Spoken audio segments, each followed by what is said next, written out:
And then I'll share my screen. Hey, welcome everyone to the March 3rd meeting of the School Safety Subcommittee for the Racial Equity and Policing Commission. First thing on our agenda is usually just to review the agenda.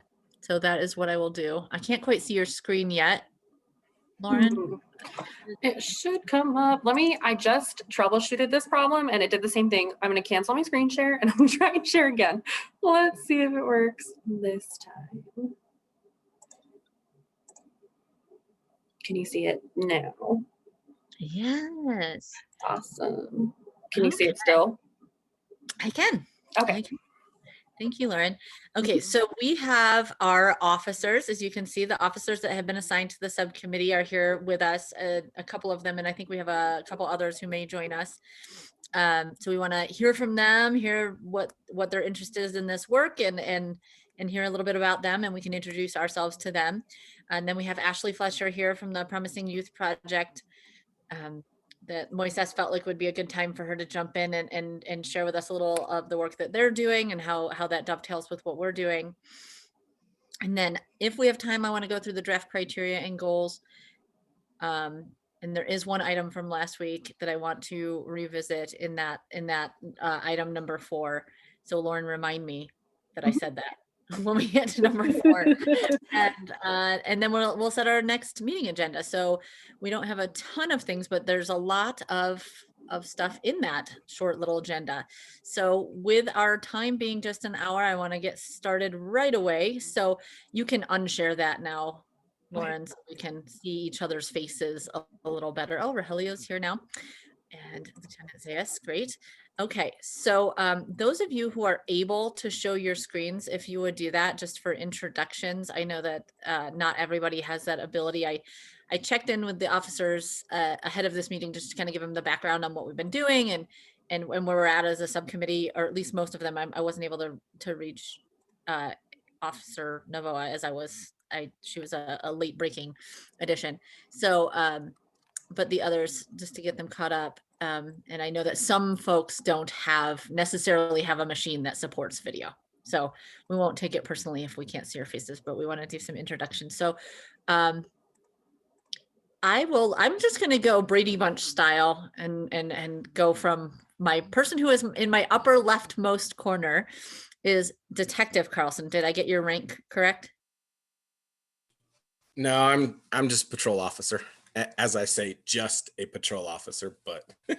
So how would you like us to refer to you in this group? What would you like us to call you? You can call me Dan. That's what I go by. Okay. Tell us a little bit about if you wanted it to be formal, then you could just call me Officer Carlson, but I feel like Dan is just fine. We're relatively informal here. So if you're okay with Dan, I think we're okay with Dan too. So tell us a little bit about yourself, Dan. So I've been a police officer now for almost 14 years with Salt Lake the whole time. I kind of got it started late in life when I was 30, did a bunch of other things, went to school, got my degree to teach actual high school history. That kind of been my plan at that point, and kind of shifted gears, decided to go be a police officer.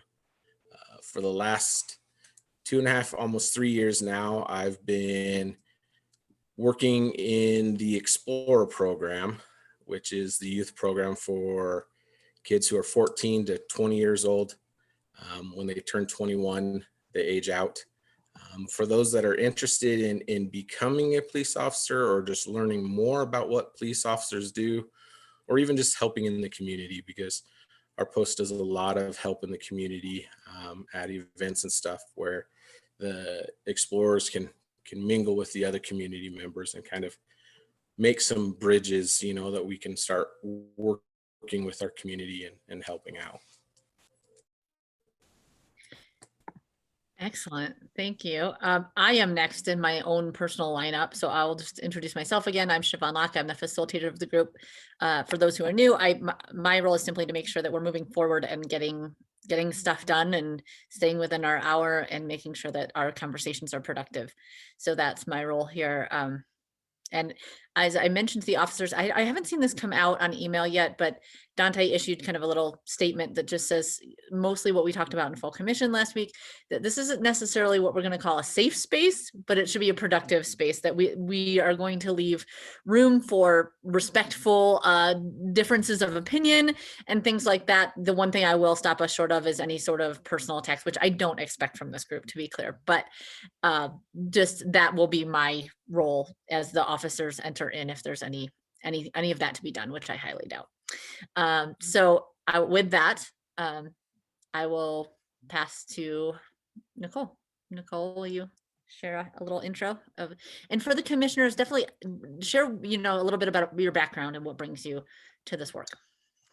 Yeah, I'm Nicole Salazar Hall. I'm one of the core commissioners. I am an attorney at Parsons, Bailey and Latimer. I've been a lawyer for 10 years now. I was a social worker in my former life.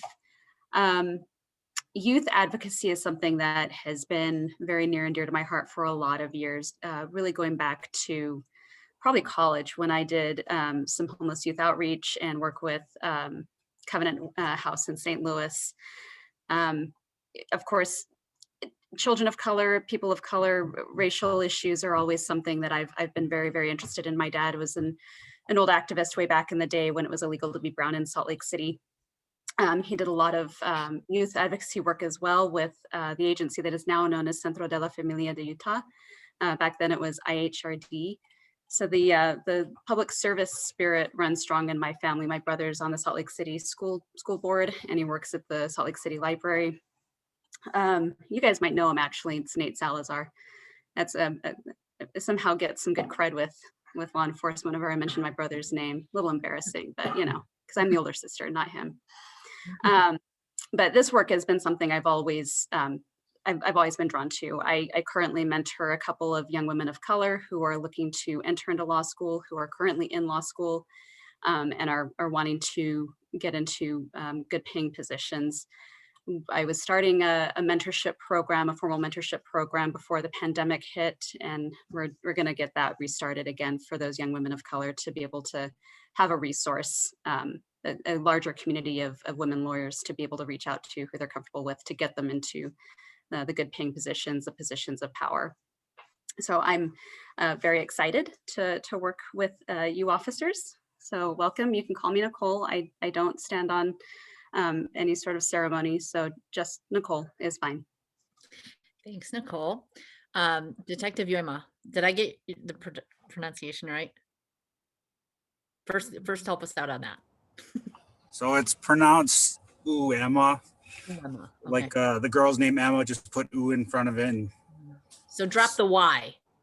yeah, the Y is technically not supposed to be there, but okay, it is.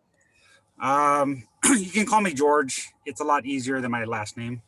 I've been a police officer for 8 years. Only department I've ever worked for. I'm originally not from Utah. I'm actually born in Tonga and raised in Hawaii. I came up here for school, finished school, and I worked at a at-risk youth facility for a bunch of boys, juvenile boys, and that's kind of what pushed me more to become a cop. My dad was also a first responder, but he wasn't a cop; he was a paramedic. So, kind of just helping people was rooted in my family, helping anyone and everyone, kind of thing. So working at the at-risk youth facility, talking to the boys and whatnot, hearing their background stories, they're there for various reasons, and I kind of wanted to help guide them, and make better choices and whatnot. I still try to keep in contact with some of them if possible. And I figured if I become a cop, it'd be nice to be a school resource officer to also kind of do the same thing. There's some things that I can do, some things that I can't do, some things that I wish I could do to help facilitate, the youth and to making better choices or keep them on the path of the choices that they're currently making. So that's kind of me in a nutshell. Thank you, George. George, I'm sorry. Did you say what's your position right now? You in patrol? No, I'm a school resource officer. Oh, it's all right. Sorry about that. Highland, is that right? Yes. And Dan, did you are in the program? That's your current assignment. Okay, great. I'm keeping it straight. And then we have Lauren is my next person, and I'll let her introduce herself. Hi, my name's Lauren. I work for the city recorder's office. I am a assistant city recorder. My main focus being in elections. A lot of my background, really, my only background comes from working in the governor's staff. I was the lieutenant governor's election specialist and office manager and director of administrative services for 3-ish years. So I've done a lot of just general public service work. Obviously, I love it because I'm here. In this role, I'm just here to do whatever Siobhan needs and help keep everything going and post it on the website so that the public can get access to it. Thank you, Lauren. Yeah, that's an element of this. Well, we are an open meeting. We see members of the public kind of jumping in and out here and there. It's posted, and that's part of, yeah, like Lauren said, part of her responsibility is keeping us transparent. Moises. My name is Moises Prospero. People call me Moises or Mo, whichever. So it's easiest for you. I'm a researcher, been in criminal juvenile justice between 25, 30 years or so. I'm from Texas, from West Texas. So my family did not have issues with all that ice storm and stuff because they hooked up New Mexico and used their power grid. Yeah, baby. So yeah, my family's originally from Mexico. Went to the military for 8 years. I was a Marine Corps infantry machine gunner, and then went to school forever. The whole time I was in school, I was working full time in either residential centers, working with boys, similarly with at risk with social emotional issues that kids had, living with them 24/7. Probably the best time I had, but boy, they drained me. They drained me really good. Worked in the boot camps as well, and had a lot of experience doing that. And eventually went into foster care and adoptions, working with that. Eventually, I ended up here in Utah as a professor up here at the U. I was director of the Criminal Juvenile Justice Center up there. Eventually left, worked at county running their gang unit. They're not the gang unit, the comprehensive gang program there. I did work a lot with the Metro gangs and Safe Streets up here with Salt Lake as well. I was part of the Governor's Gang Task Force, so provide a lot of training. Right now, I run my own nonprofit called iChamps, which Ashley is familiar with, and I think Amy as well, and maybe a couple of y'all others. Where we actually work with training, law enforcement, educators, and social service providers working with youth and try to keep them out of the system. So that's basically what we do a lot. That's me. Thank you, Moises. Ana Pacey. I am Ana Pacey Kaili, and I am one of the commissioners. And my background is in education. So after many years in higher education, teaching and researching, one of the things that I found was that most of my work has been with the Pacific Islander community, and finding that many of our Pacific Islander students were not making it to higher ed. So I decided to switch and try to catch students at the beginning of their academic journey. So in the last 8 years, I've been serving as the director and principal at Mana Academy, which is a charter school in West Valley City, a K-12 charter school that is 98% students of color, mainly Pacific Islander students. And so a lot of my work is really looking at how do we, the kind of different things that they're experiencing early on, and then how do we impact that in the very beginning, starting from preschool to kindergarten and moving all the way up to high school. And so that's kind of where most of my work has been. But I'm excited to have all of you with us and excited to hear from you and your experiences, which I feel will be greatly, that will be something that's critical to the work that we're currently doing. So thank you. Thank you, Ana Pacey. Rogelio. Hello, my name is Rogelio Romero Paredes. I work for the Salt Lake City School District. I'm currently the after-school program coordinator at Bryant's.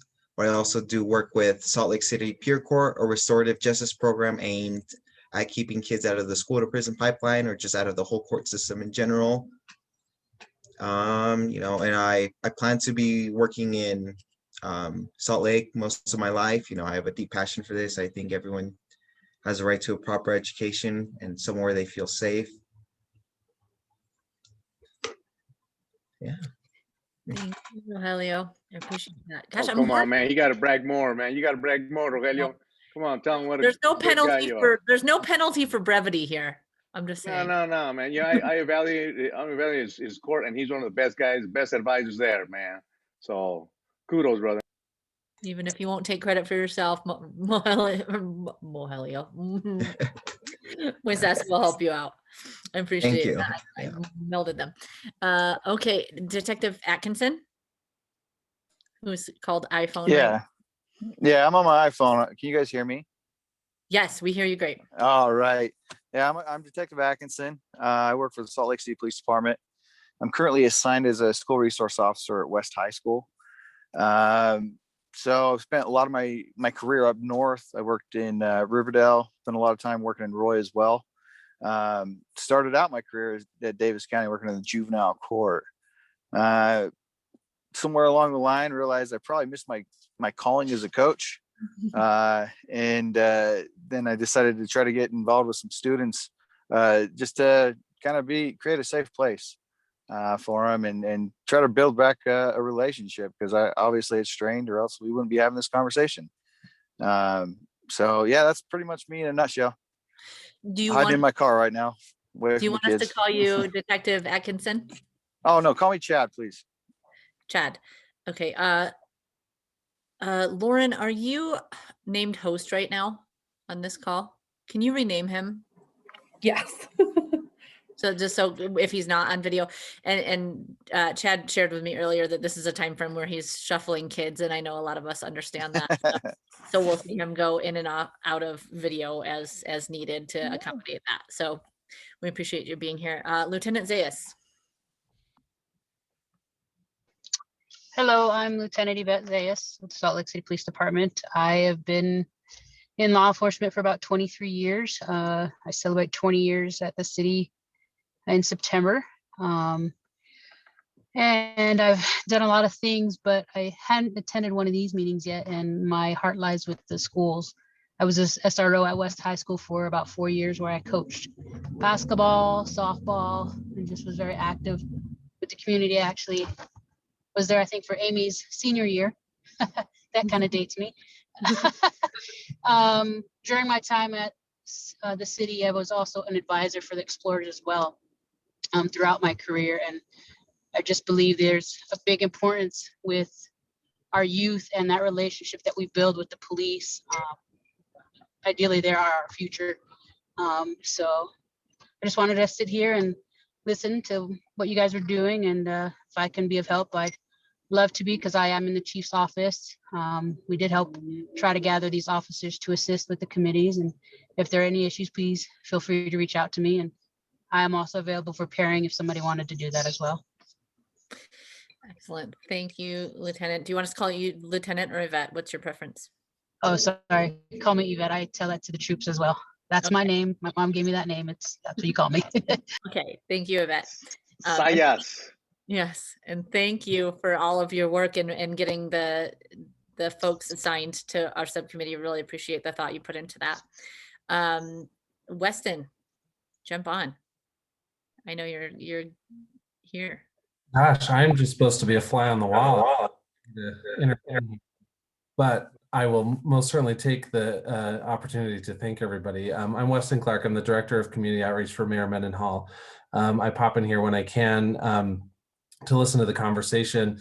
I know that you all talked with Angie Doan at some point. Her position was under my predecessor's position, and her duties were essentially absorbed into my role. And so I do a lot of interfacing with the school district. And my predecessors have overseen the SRO contract in the past. And I would imagine I'll probably be from the mayor's office, right? We'll be helping with that process going forward. I also have to give a shout out because I don't get to interface with the SROs very much. Just endless kudos from the school foundation over this pandemic. The SROs, not having kids in schools, stepped in and helped distribute food at our food distribution standpoint or points through the city, and I am so grateful for that. It really meant the world to the foundation and their effort in the community. So thank you so much for doing that.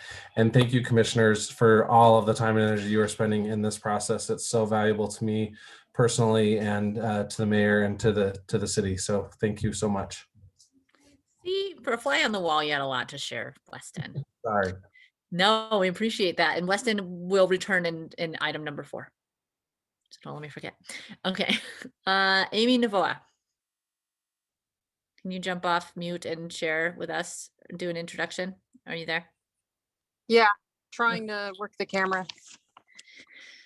Okay, it's unable to access my camera, so I'll see if I can figure that out. So my name is Amy Navoa. You can call me Amy. I'm a school resource officer.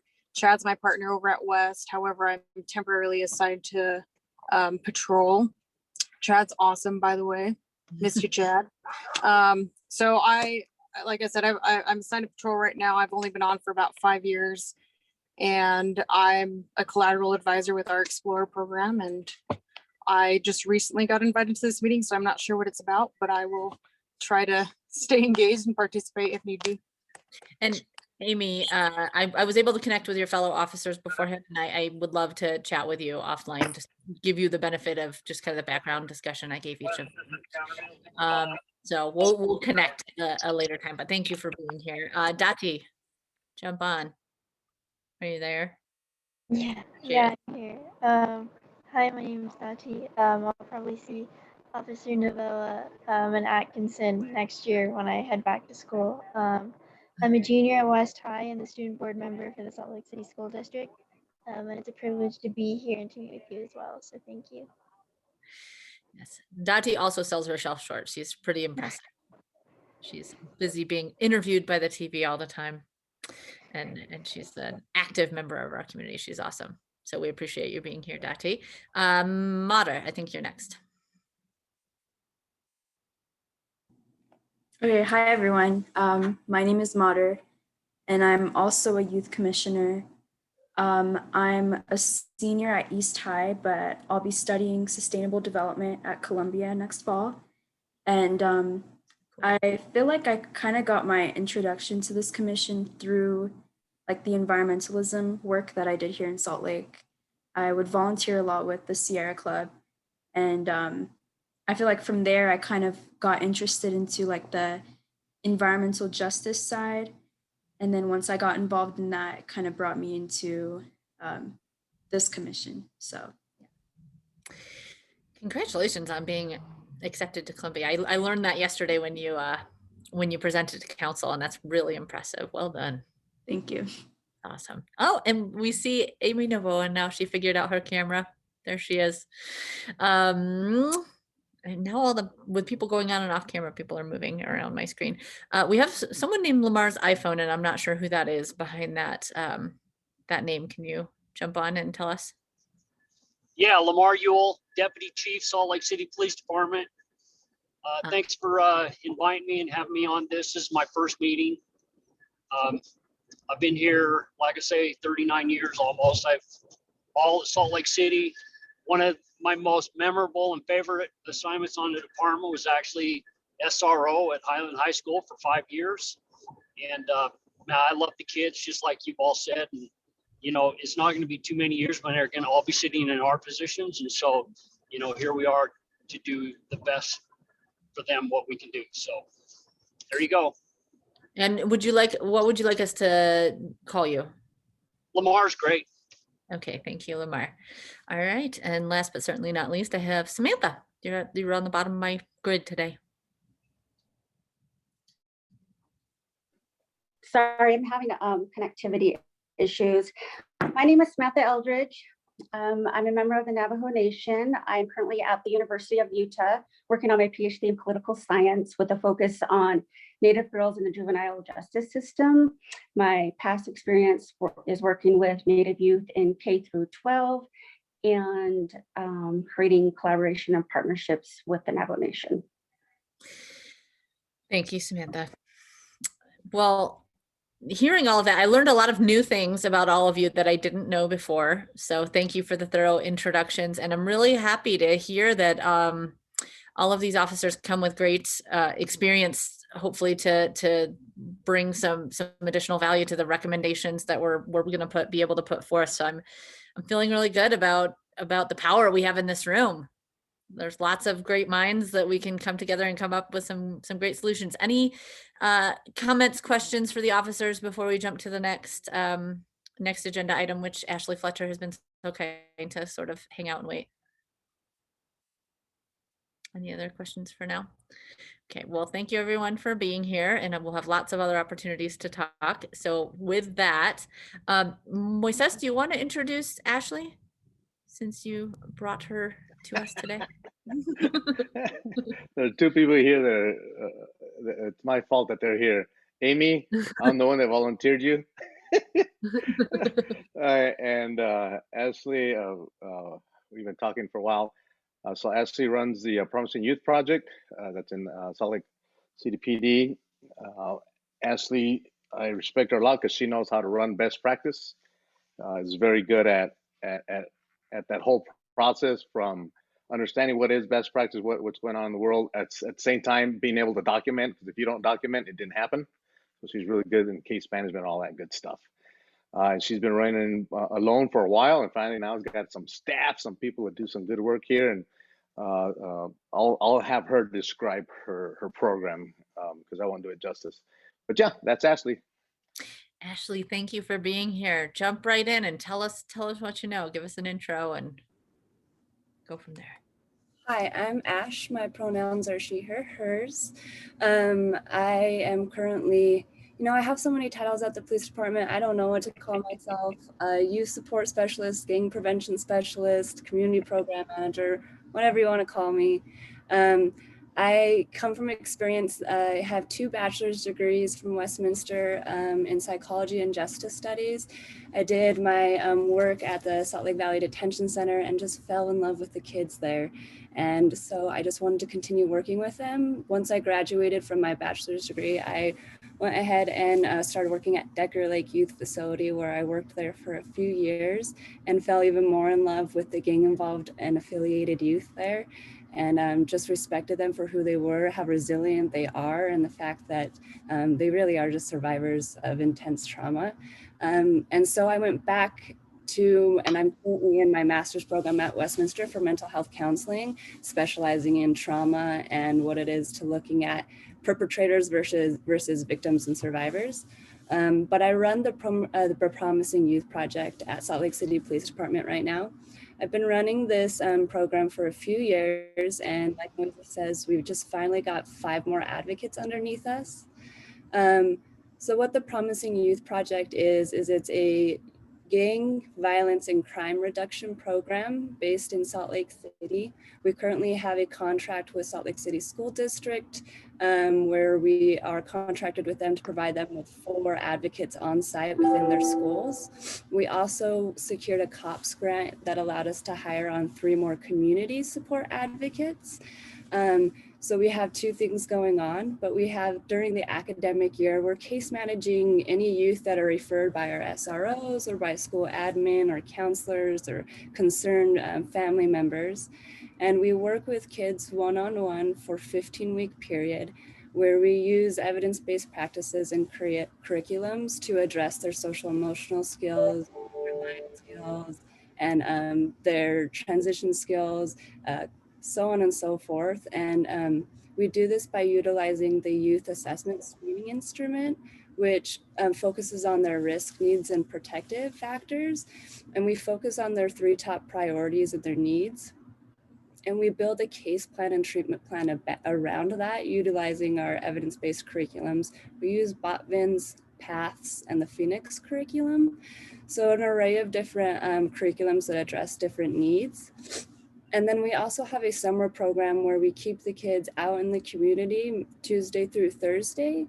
And we focus on going out of the inner city lines and out into our beautiful mountains and nature that we have. And we take them paddleboarding, mountain biking, rock climbing, and just introduce them to a variety of hobbies and skills that they may not have otherwise access to.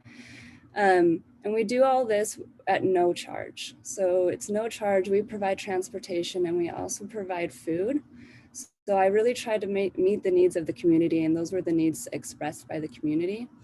And all of our advocates are trained extensively in motivational interviewing and case management and assessments and evidence-based practices. So that's just a little bit about me and my program. Ashley, can you say how much you interact with law enforcement? Yeah, I work with the school resource officers quite often. Actually, Weston, thanks for bringing that up. I just did their numbers. They help distribute 50,000 food packages and hygiene kits over this past COVID. And I help them with that as well. And our advocates are currently still at schools doing those distributions. But I work quite close to our school resource officers, and I really adore all of them. They work really close with us, and especially during our summer program where they become ununiformed and come out with us during those 8 weeks and work one-on-one with the kiddos and do these activities with them. So the SROs go into the summer and work with you. Do all of them, or are there only some? Currently, there's only half of them. Right now, I think there's even less than that in the schools. So it's just based off of where they're pulled in the department, whether or not we can work consistently with them. I'm sorry, I meant for the summer. Do they all, in prior years, do they all go? No, same always is, just wherever they get pulled. Some of them will get pulled to patrol or whatever. So I only get access to maybe 2, 3, or 4 of them. And so you never, you have not invited me? Okay, I get it. Hey, you were running iChamp summer program, Mo. I could be in 2 places at one time. Come on. Well, I have some questions, but I want to defer to commission members before I jump in because, you know, I always will. But want to see if any of you have questions for Ash before I move us. Go ahead, George. So just to clarify with the SROs, it's pretty much department seniority based on who's able to go and participate for the summer program. So the low rung guys kind of get the short stick. And it's kind of, I don't like it that way just because, you know, some of them come from a school that they actually referred kids to come to the summer program. So that rapport and that relationship with those kids are now nixed. And we actually had some kids bail because they weren't going to have the opportunity to interact with the officer that is over them at their school. So yeah, it's seniority based. You mean because they've developed a relationship at the school, the SRO and the students going to the summer program because they think, hey man, I'm gonna get to hang out with Detective so-and-so. Yeah, so example, we have, don't happen. Yeah, the example is like the SRO at Northwest. He had a couple kids that were going to come, but because he's low man on the totem pole for department seniority, he got the short stick and wasn't able to participate. So those kids kind of, they said they were going to come. Then at the last second, they said, we're not going to go if he's not going to be there. So, you know, the rapport that officer worked hard for to build that relationship of trust with those kids, it kind of gets blown in the wind. So it kind of, it sucks. You know, we try to still contact those kids and say, just come out anyway, and you'll meet some of the other SROs, but you know, it's hit and miss, and it's an opportunity that's also missed. And these students, are they selected? Is it all self-selection, or is it kids that they may be, you know, we want to make sure that you guys could work with them during the summer so you don't lose all that work you've been doing all year, or how does that work? So some of these kids are, you know, they're the ones, not all of them. Some of them are ones that are constantly in the office getting pulled in by admin because of, you know, issues at school, whether it be schoolwork or whether it be disruptions or not coming to school at all, that kind of thing. So it's a way, how we see it is, if they're occupied with activities, let alone activities that they probably haven't done before, and something new, it'll open up different avenues to use up their free time, knuckleheads. So, you know, with free time comes trouble and mischief. Yeah. So with that being said, we're trying to occupy that summertime with Ashley's program. And it's good because a lot of these kids, now that summer was over 2 summers ago, the kids will still come back to our office and talk to us about issues and problems before it actually gets worse.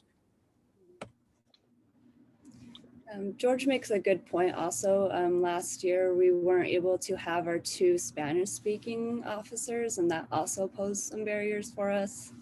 So there are barriers when that happens, for sure.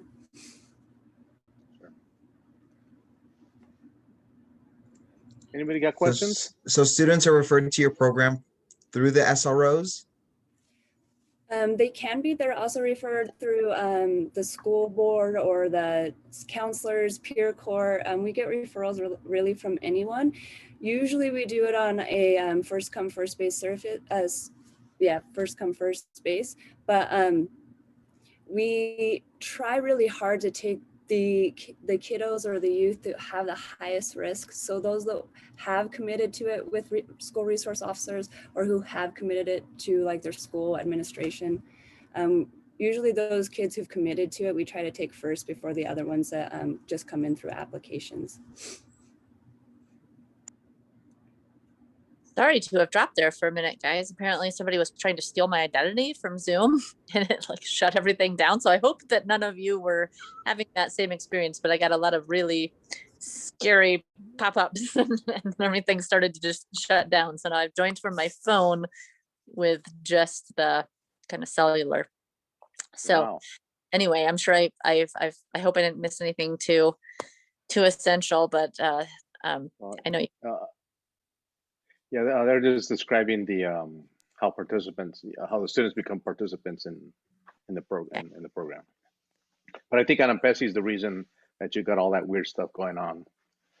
I saw her. Sounds just like her.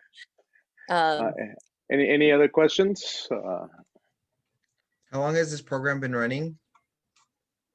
Yeah, that's a really good program. The program's been up for 3 years at the police department. I was on this grant. This grant's been passed around for quite some time. It originally was placed at NeighborWorks Salt Lake, so at a nonprofit where I also ran it. Back then it was called the Gang Intervention Team. I switched it up because promising youth, you know, everyone has promise and potential. So we switched it up when it moved to the Salt Lake City Police Department. So 3 years, it hasn't been researched or evaluated yet. We're in the process of getting those funds.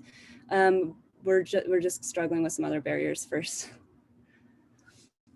And are they limited to a specific amount of years? Like they can only go through it 1 year, or can they return every single summer?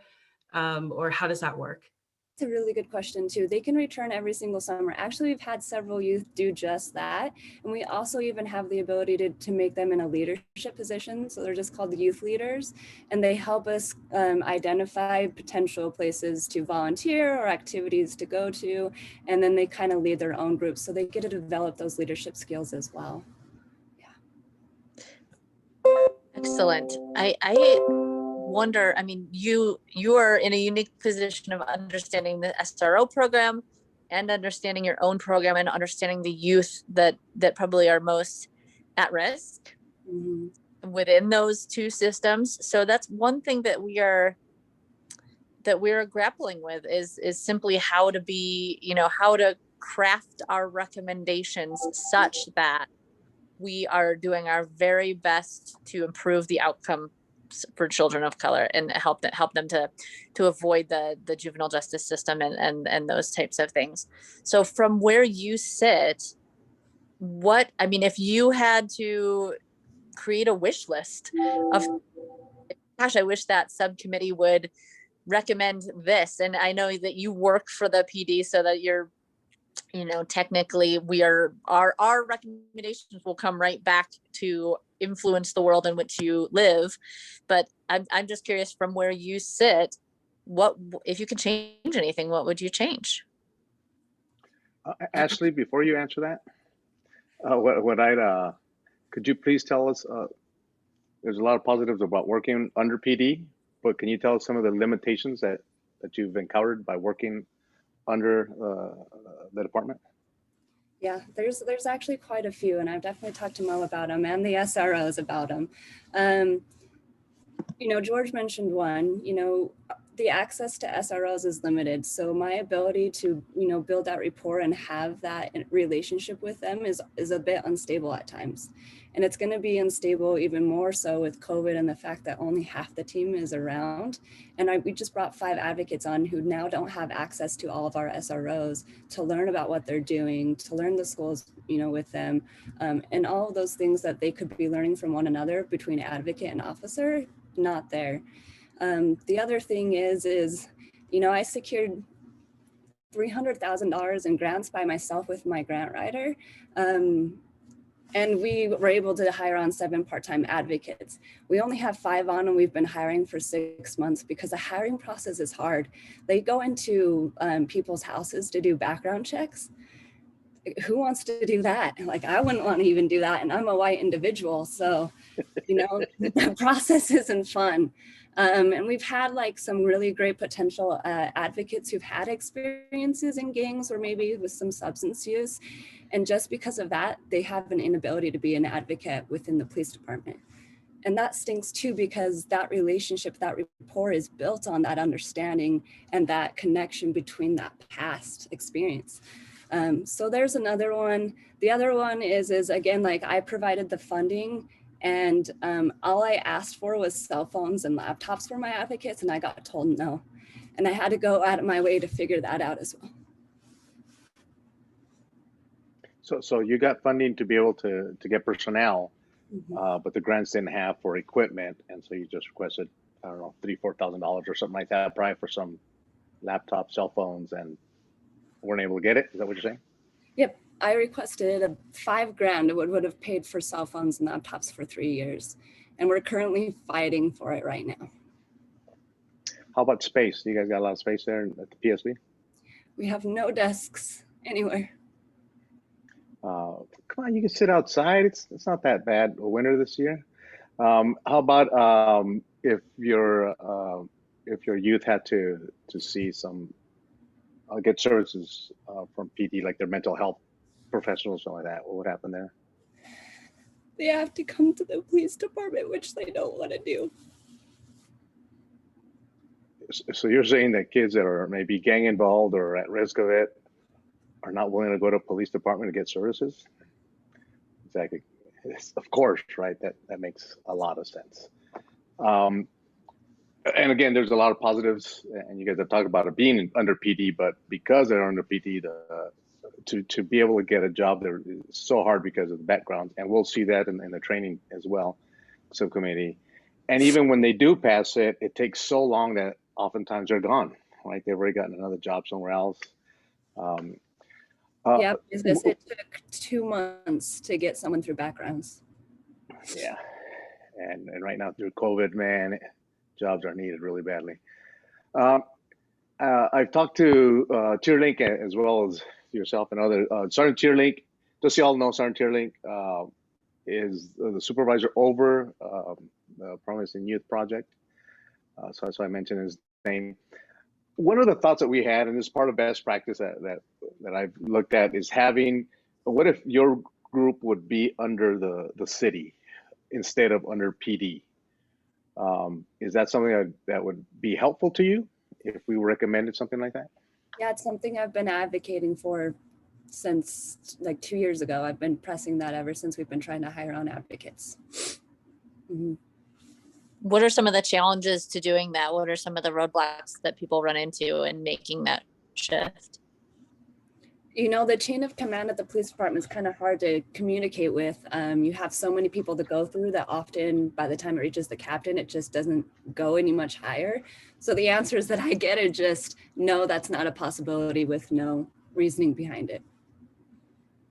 So like communication, possibly Chief Fuel could help out with that, possibly. Weston, do you have any idea how that may look? I mean, I have no idea about the logistics of what that would take, or that's. I mean, I don't know exactly what that would look like because I don't know all the pieces involved, but I mean, just hearing about the program, it seems like a perfect fit for our Youth and Family Services division, working with Kim Thomas and all that group. I mean, it would go hand in hand. I'm not even sure why it wasn't put there to begin with, but that's, yeah, I mean, I don't know enough to know why it would be complicated, but it seems like an easy move as long as it doesn't create other connectivity issues or budgeting issues that I'm just not aware of. Sure. Sure. That's really interesting information, Ash. And I it's clear that you feel very strongly about this and the work that you're doing.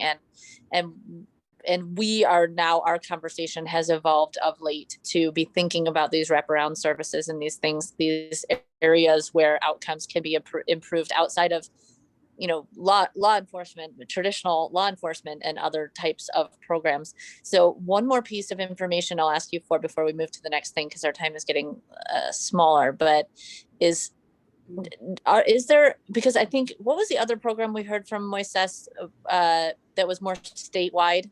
I can't remember the name of it. It was a gentleman and a woman who came in and spoke with us. Well, that was JJS. That is the statewide JJS. Is it? Brett Peterson. I thought they had I don't know if you're talking program about within it. I don't know if you're talking about the youth services model that JJS is promoting throughout the state. Yeah. Mhm. Yeah. Oh yeah, with Donovan So- and It was, yeah, Brett Peterson was there, and then I can't remember the the woman's name. director. Yeah. Yeah, that's statewide for sure. Yeah, That's a I guess statewide I'm program. Yeah. I'm not suggesting that one is better than the other or anything. I'm just curious, is there interaction between programs like that?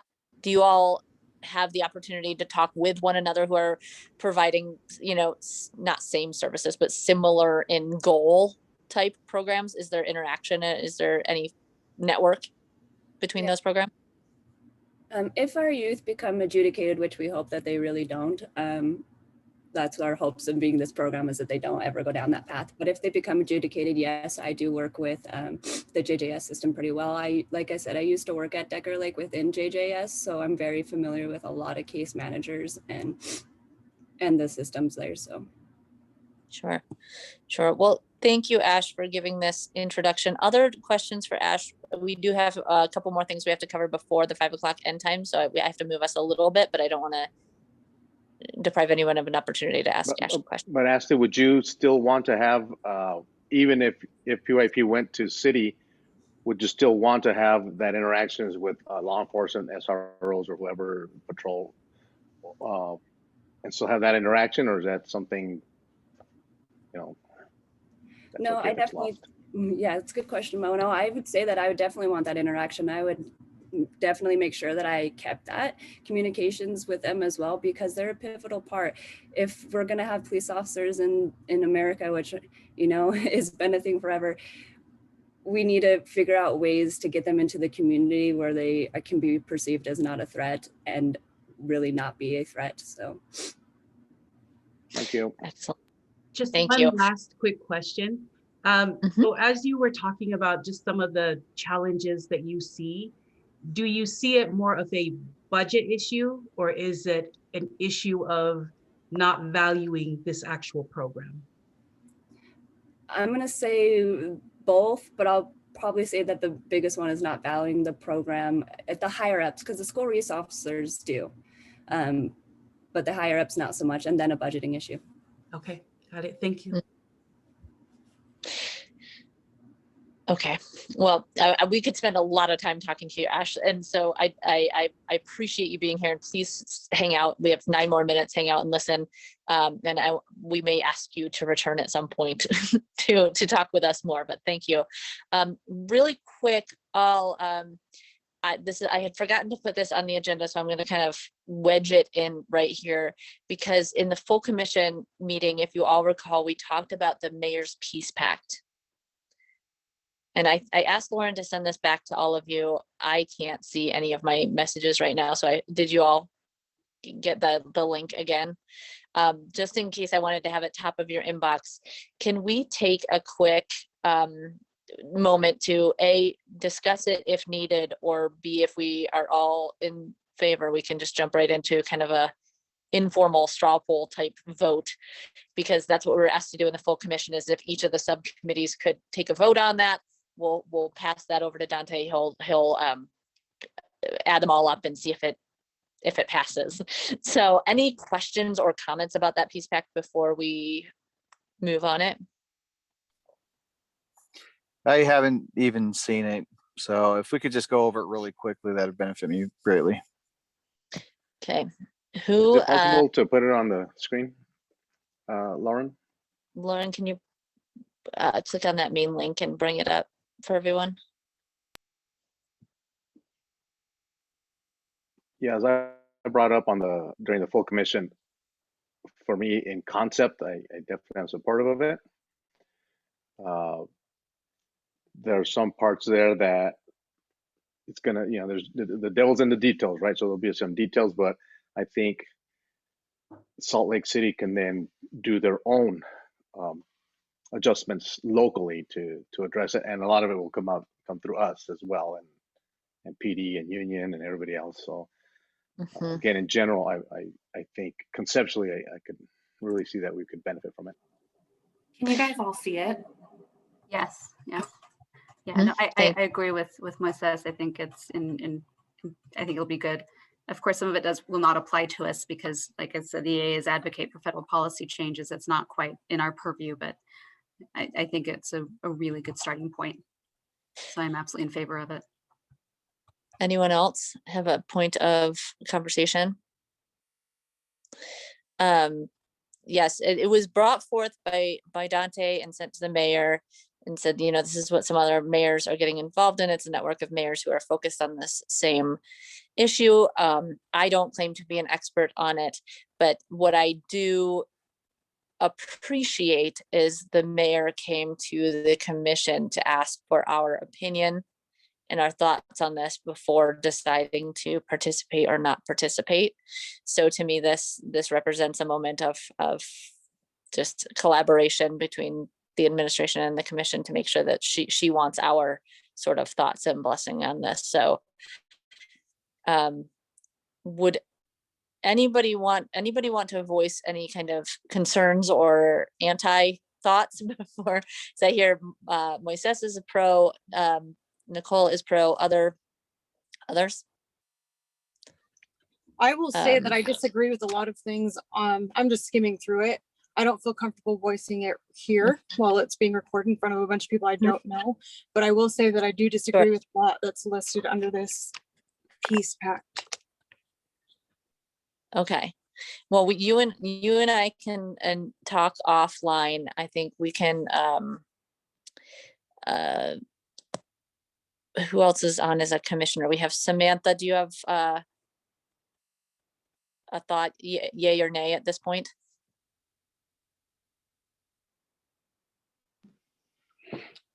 I mean, for the most part, I support it. Who would be implementing it? The mayor's office, and who would they be working with? These are questions I don't know the answer to. All right, that was my only question. Sorry. My assumption is it would be the mayor's office that would start enacting these, since the mayor's office is kind of over Salt Lake City PD. So it would really be Mayor Mendenhall at this point.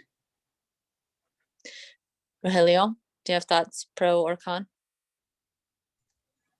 Overall, majority of these things very impactful, very relevant to what work we're doing, and I think we should continue advocating for these as much as possible.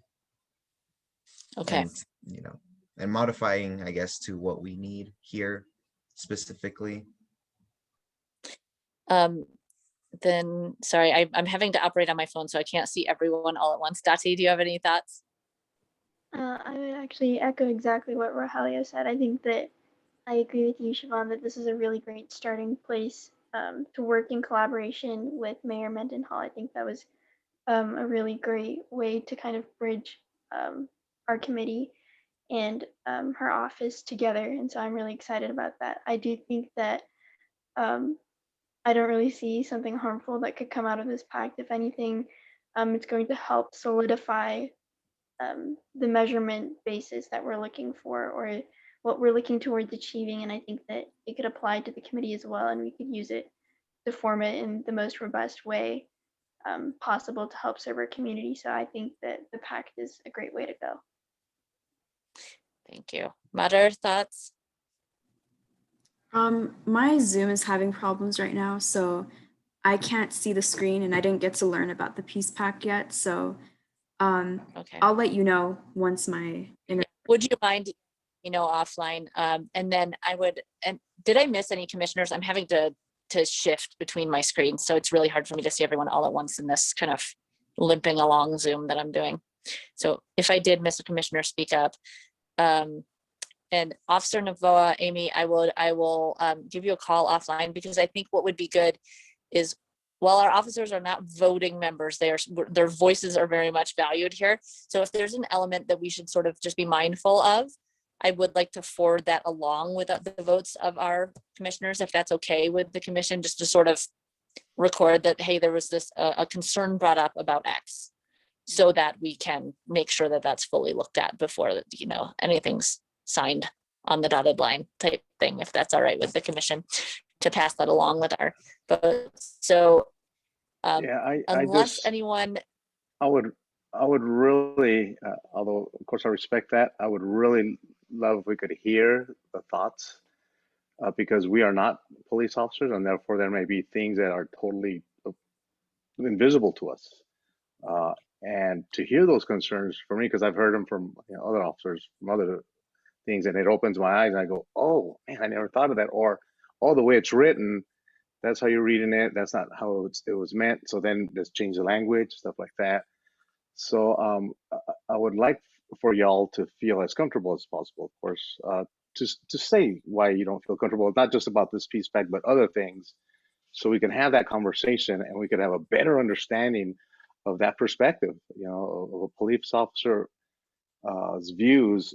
This doesn't make sense because of X, Y, and Z, and we could go, oh, that's right. Wow, we didn't think about that. Or, oh, then we could disagree to disagree, right? But I really would prefer that y'all speak out so that we can hear. But of course, if this is your first time here and I'm not comfortable yet, I definitely respect that. But I definitely would prefer to be able to hear y'all's perspectives. Right, and sorry, and that's why I spoke up, because as a police officer, it directly affects me and my coworkers. So if you guys are going to vote on this and it's regarding police officers and whatnot, I definitely want to have a say. I think we of all people deserve more of a say, because we're directly affected by it and we understand it better than anybody. So I'd be more than happy to chat with you afterwards. Okay. I prefer to be able to have the conversation now if we can, because I'm not going to be really available this evening. I have other things I gotta do, and so I'd love to have that conversation now, because I agree with my sis. I'm not a police officer, obviously, never have been, never will be, and I see things from a very different perspective. So I'll comment on this real fast, and I won't say that I'm speaking for every police officer out there, but first I will start off that yes, there are things that can change in the world of policing. We're not perfect. Mm-hmm. Every department has problems. I understand that. I know we need to look at how things are done and make sure that we are doing them correctly, but also that they are the same, that how we deal with everybody is the same. It doesn't matter who you are. Transparency, don't have a problem with transparency. The E part, evaluating, revising policing related contracts and policies. I'm not so sure about that one, so I can't really say that I'm in favor of that or I'm against it. It would be like, okay, why are we only changing things in the police department? As a person, I think we need to take responsibility for ourselves. if we do something wrong, we need to make sure that we take that responsibility and deal with the consequences that come from it. Whether we're a teacher, a doctor, a police officer, a student, we all make mistakes, and things like that happen. We can't just in this world change what the police do. We have to have an actual cultural shift for the whole community, that we take responsibility for actions when we mess up. Sure, it sucks. It's going to be hard if you get in trouble, but deal with that. Now, punishment should fit the crime. It shouldn't be disproportionate. And I think part of what this peace pact to me as an officer is saying, that we have to change the police, but the people in the community don't have to change anything. And as a person, I feel like that's a problem.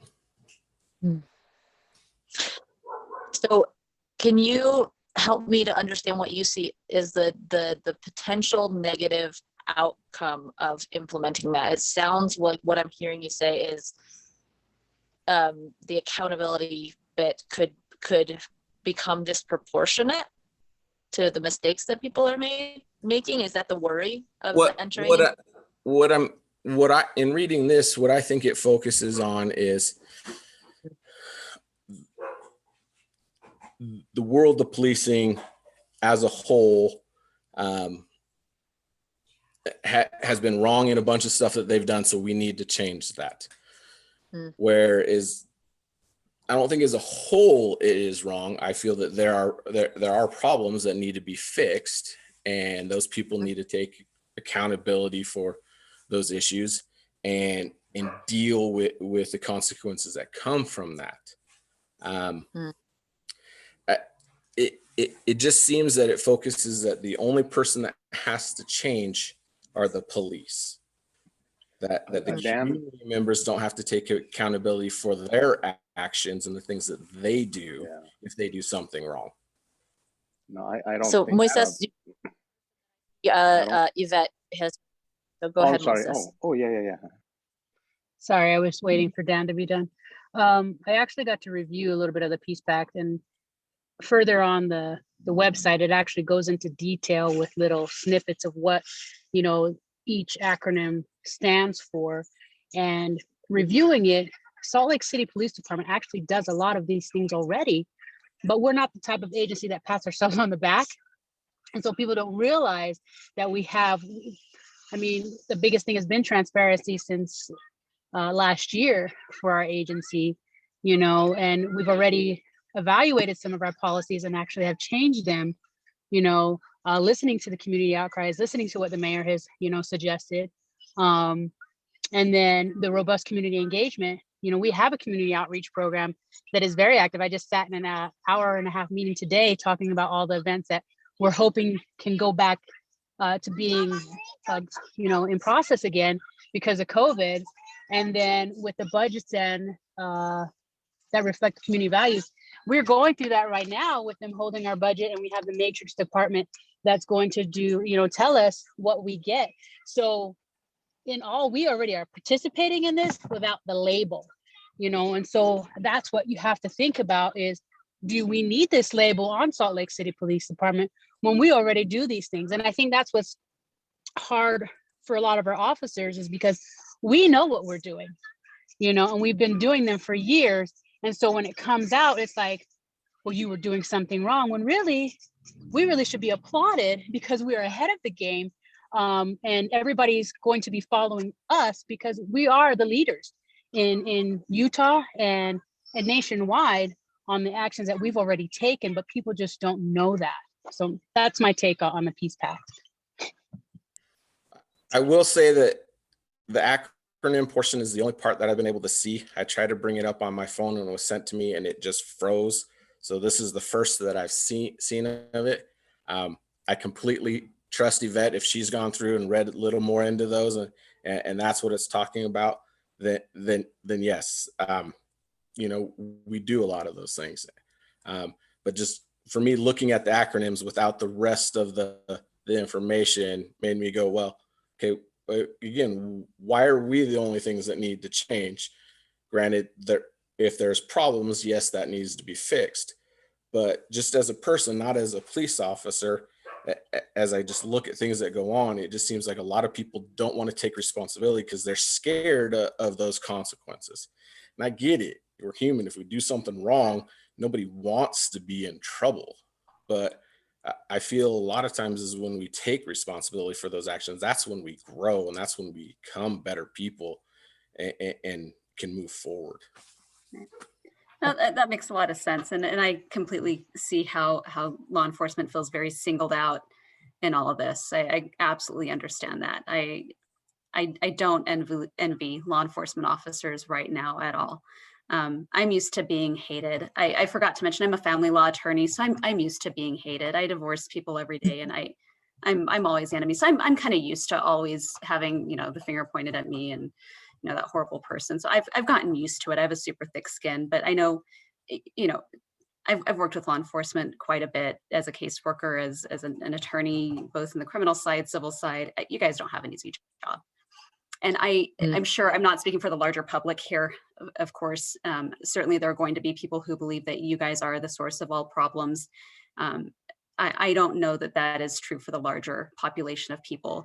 And while Salt Lake City Police Department really is a bit of a pioneer in policing and are already doing a few of these things, and I did note that, which is why I'm in support of it, it's never a terrible thing to say publicly, we are in support of this. We like this idea because this is what we were already doing, and we are happy to see that this is becoming mainstream, and reaffirm that this is the direction that the department wants to go in, and affirm to the rest of the state that this is where this is the future of policing. This is what we need to be doing. And certainly we're only focusing on this one small piece of this entire justice system. And the justice system, I work in it, it's broken, it doesn't work great, it's not perfect, but it's what we have and we do what we can with it. And certainly there are a lot of commissions working on the justice system and on the court side of things, because there are a lot of issues with the courts. Trust me, I encounter it every day. Sentencing is a hot mess. People of color are disproportionately represented in the criminal justice system, and cash only bail is one of the topics. It's a mess. It is a hot mess. And so our focus is just on this little piece, and I'm working on the court side of things to try to help, not in the criminal side, but at least on the civil side, to increase access to justice. But I get it, and I don't think that I think this is specifically about what mayors can do to help. They have no control over their state courts. Mendenhall can say nothing about the courts. She has no control in that realm. The administrative office of the courts would tell her to don't let the door hit you on the way out, because they don't really care what she has to say. So I get your frustration. I really do. And I do want to say that I want to work with you guys as much as possible to reach some recommendations that are workable for you guys, not to make your job impossible.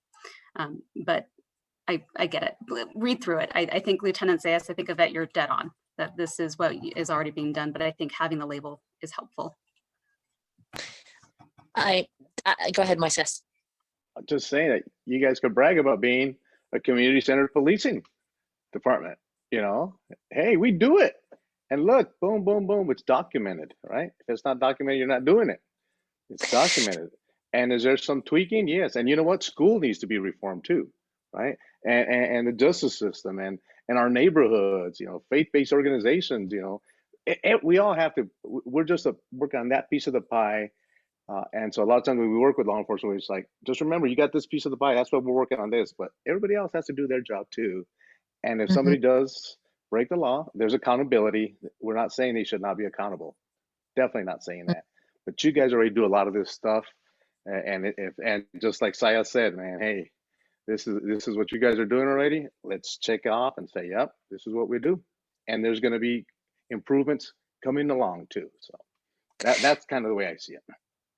Okay, we're a little bit over time, but that's, Moises, you're exactly what I was going to say. Is I think, in doing the work that I do and talking to people about, engaging the public, you can do all the good things, but if nobody knows you did them, then it's a whole different story. So there is, even if culturally the police department doesn't necessarily want to wave their flag like that, this is a moment where it may be a benefit to wave your flag a bit more and say, we are committed to these principles, and we already were, but here's the kind of official stamp of it. Yvette, do you have a second hand raised, or is that the same hand raised? It's the same one. I don't know how to undo it since I'm on my phone. So sorry. That's okay. Make sure I was recognizing you if you had more to say. So with that, I will forward the favorable, unless any commissioners, this conversation has changed your mind, I will forward that favorable thoughts from those who are in attendance. And I will also record that there's, perhaps some trepidation from officers on this. And I'm trying to figure out the best way to state that, because I don't want to leave your thoughts behind, but just to add in, say the officers in attendance had,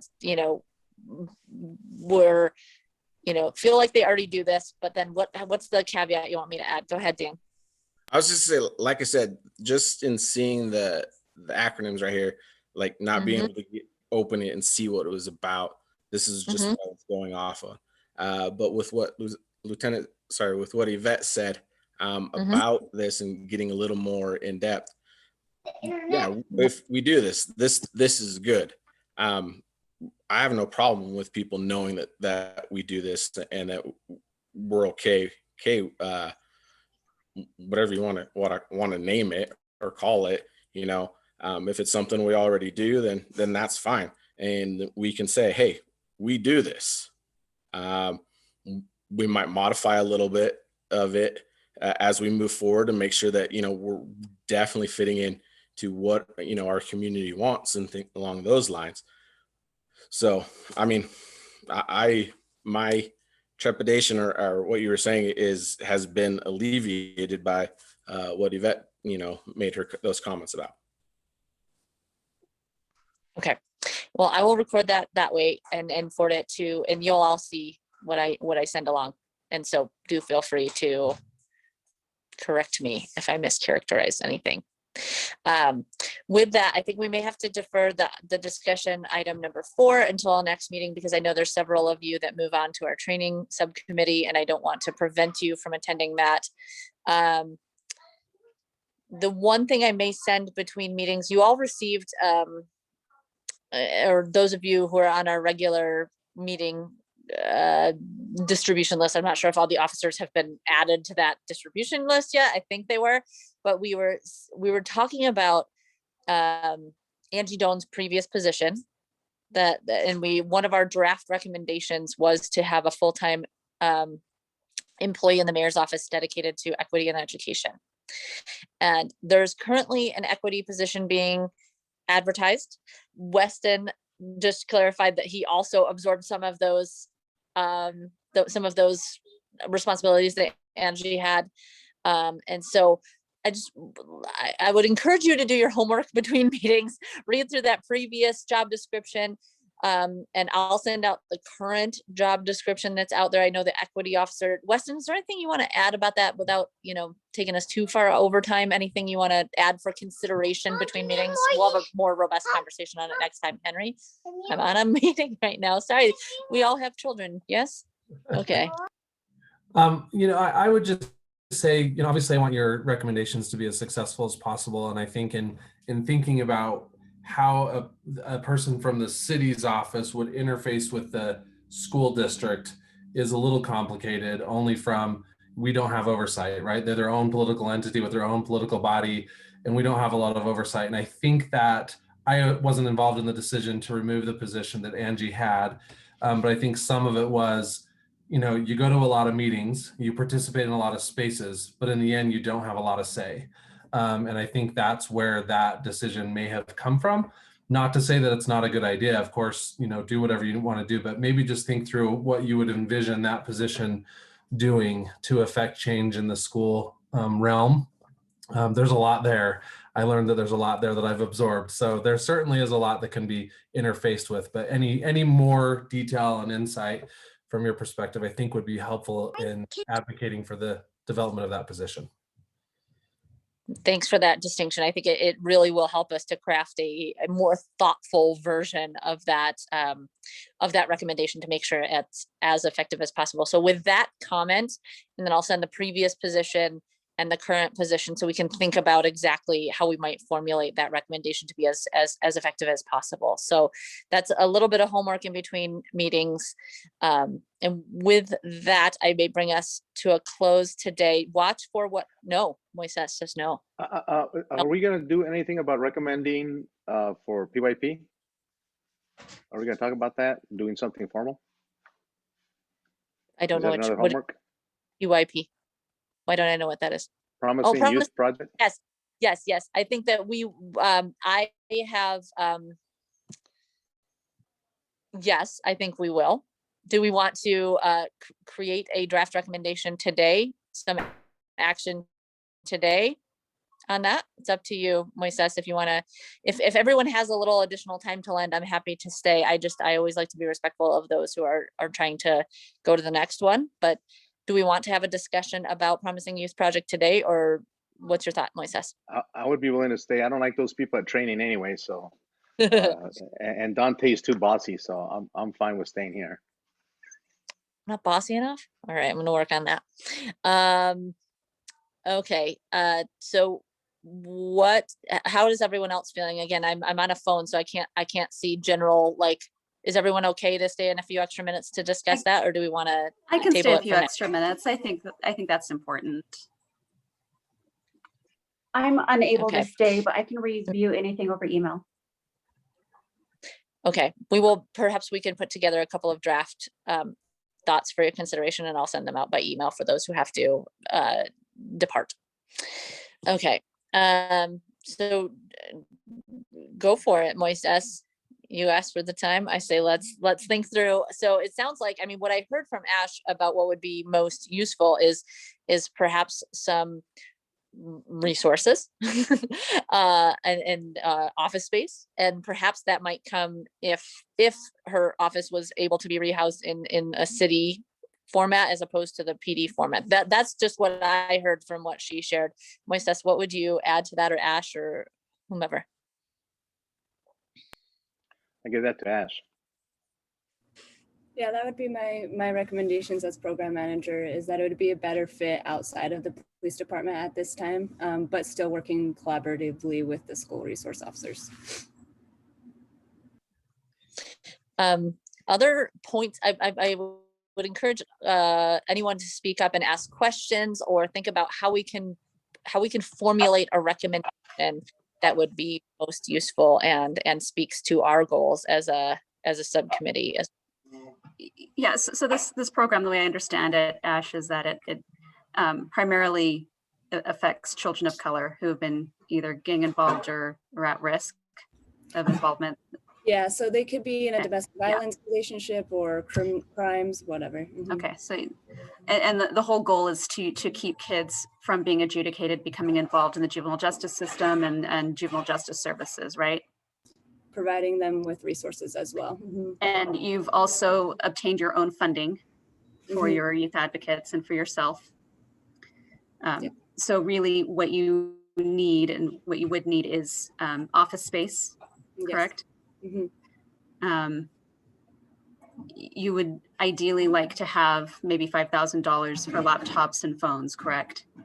Yeah, I mean, that was just the police department's budget, what they guessed at, so. Okay, but you would be able to create your own budget and ask from the city for cell phones, laptops, equipment that you would need from the city, correct? Okay. Mm-hmm. Okay. I think I have Rogelio, sorry for the cross-examination. I just need to make sure I was understanding it correctly. I go into that mode sometimes, sorry. Rogelio came off mute. Did you have something to add? Yeah, so you guys are saying you're having difficulty being under the police department. Salt Lake City Pure Court is outside of the city, but they work collaboratively, obviously, with the police department and the school district. So it would be, I'm not sure if kind of merging with them or kind of having more engagement with them would assist, because I know I was preparing something kind of to present for and to advocate more for peer court, but it sounds like you have a great program. And something I wanted to do was kind of advocate for more funding for Salt Lake City Peer Court as well, because it keeps kids out of the juvenile justice system. And we have a wide variety of what are they called? Offenses that kids can be recommended for, and gang violence is one of them. So I'm not sure if there could be room for possible merging, or like maybe some form more strong collaborative work, or just something to that extent there. Thoughts, Ash? Yeah, that's a good idea. A lot of the youth that I work with are also attending peer court, so usually referred at the same time. And peer court is a nonprofit, right? Yes, it is a nonprofit. The 50 or whatever, which one that happens to be. 503c31. Yeah, and they get funded through Salt Lake City School District. So they have one contract with Salt Lake City School District that pays for one of the employees, but then the rest are grants that they have to fill out as well. And they're also struggling for funding. But like, if we can merge these, like, since you said they're already in peer court, maybe we could strengthen these two programs together and kind of have a stronger relationship between the police department and also the schools. So I like where you're going with this, Rogelio, that there could be some umbrella recommendation about strengthening these services and areas where children can be referred in lieu of being sent through the juvenile justice system. And, you know, perhaps there's a couple of programs that fall underneath that we can talk about strengthening or building or collaborating, or what's the right thing to do. Moises, you looked like you had a thought. Or maybe not. Maybe you were just my thought came a little bit question for Weston, in that you were talking about putting it under I don't know if it's a department or division of youth and families or something like that. And if PYP would go in there and then still be able to work collaboratively with the SROs and with peer court. Does that make sense? I mean, I don't know why that would stop that collaboration. You know, we try to do that sort of collaboration all the time in different ways. Yeah, I mean, I don't see any problem with that separation from my very very pedestrian understanding of the budget. So I would have to look at it deeper and have Rachel look at it. But yeah, I would imagine it would be easy to do. I can add to that, Weston. My grant was originally from the mayor's office, working with Nate Zalazar, who was the one assisting me with it all. So originally the one that's my position was a grant funded position from the mayor's office. Are you still fully grant funded? I may have missed that. Or are you funded by the city? I think the city absorbs it into the general funds of the police department instead of doing an annual grant. Okay. And we could move that around, couldn't we? Yeah, and this may be something that comes out in the council audit of PD budget too, right? It's good to just sort of flag it and be attentive to it in both spaces. Okay. Hearing Rogelio and hearing Ash and Moises, it sounds like if we put together some a statement about, you know, that, I mean, do we need any data about efficacy or anything to say, you know, I guess I'm maybe looking at the officers right now to say, when you have these programs to refer youth to, and is that truly improving the outcomes for the youth? Is it truly moving them from one set of circumstances to another? And can we say that meets some of our goals here? I mean, it sounds like it does. I just want to push on that a tiny bit.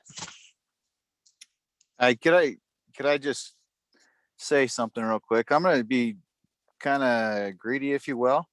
I would like to see our entire squad have access to it during the summertime, because I miss out on a lot. I was on the lower end of the totem pole when it came by. So I was working property crimes all summer and then once in a while I would fill in with the kids and stuff. But having that 3-month gap, from some of my kids that are struggling. If I could feel that, that would help me immensely with building relationships and just kind of helping guide these kids in the right direction. But that's the only thing I can think of. Thanks. Yes, I like that. And thank you for reminding me that that was mentioned. It will take me a moment to adjust to all these new voices in the room, so I apologize. But I think that I'm looking at the commissioners. I mean, I guess is what we're saying, because right now, the way I heard you describe that is that it's a seniority based participation, that you are selected to participate in as based on seniority. Are we suggesting that that would shift to I mean, if that all officers have access, or that those officers with existing relationships? I'm not sure what we're saying in lieu of that. So I think what Chad was asking that all of them would be in, right, Chad? Yeah, all the SROs, because we're all the ones that don't get to participate in that. We have that gap, and you kind of have to start from new sometimes with these kids when school starts. But if we can maintain that throughout the summer, that the continuity is going to be much better, and it's going to be much better for the kid in the long run. Yeah, and that was one of the reasons I think you guys started is because, you know, we see these kids doing better, and all of a sudden that summer, boom, and they go down, and then we got to start all over again. If not, you may lose them too. They may end up with the system. And so by only having just a few in there, man, those relationships that you've been working on all summer long, and boom, you go to property or whatever. So that's lost. So I would be fine recommending, you know, again, moving PYP to the city. I don't know what the wording would be, but to have the SROs included in the summer program to continue those relationships, because those kids are the ones that can graduate to the criminal justice level, right, to the adult system. And so if we keep them out, they'll be much more likely to stay out, and then somehow be able to connect with Rogelio's peer court. And again, it could be maybe different ones where, hey, first they go to the peer court, and then if they're not successful, boom, then you go to ashes or whatever. You know, we could figure something out, but I would just mostly like that we'll move it, have some kind of collaboration with Salt Lake PD still, specifically the SROs, and then any other little language there. But I don't know if Siobhan, if you could help write that up and then pass it out, and then we could, including the officers here, you know, what they like, what they don't like with the language. I will put together some draft wording, and I'll include those that are here. And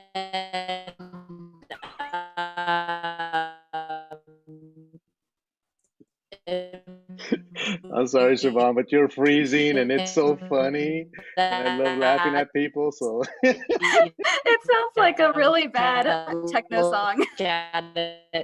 We can adjust it until we're comfortable with it, but then I'll add it into our draft document. What did I say? Oh, you're listening to my kid? No, we just can't hear you. You just sound like a rave or a techno. I'm freezing it.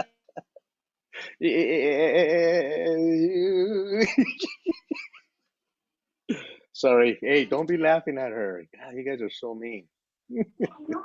Do I have terrible, like, frozen face? Not sure. Yeah.